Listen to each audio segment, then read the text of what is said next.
ජීවිත විනාශ කරගන්න එපා. ඔය තියෙන දඩබ්බර ගති නවත්තලා දාන්න. මං කියන්නේ මේ රැල්ලට අහුවෙන්න. ඔය දැන් මට බයිනව නේද? මං රැල්ලක් හදනවා කියලා. ඉතින් මේකට අහුවෙන්න. හදනවා තමයි රැල්ල.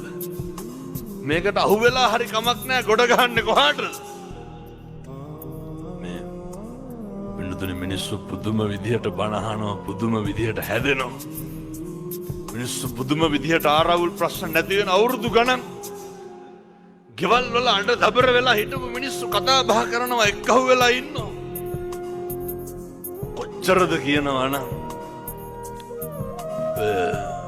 ලංකාවේ ප්‍රසිද්ධ ව්‍යාපාරික මහත්තුරුන්ගේ පවුල් දෙන්න දෙපැත්තේ ඉඳලා දරුවෝ කියනවා අම්මයි තාත්තයි එක්කහුනේ හාමුදුරුවන්ගේ බණ අහලා ඒකට පින් සිද්ධ වෙන්න මං සම්බුද්ධ ශාසනයට පූජා වෙනවා කියලා මහාන වෙන්න හදනවා. එනිසා අපි මේකටම අහුවෙලා මේකත් එක්කම කටයුතු කරමු.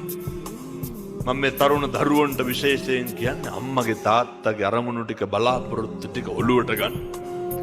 මනසට ගන්න.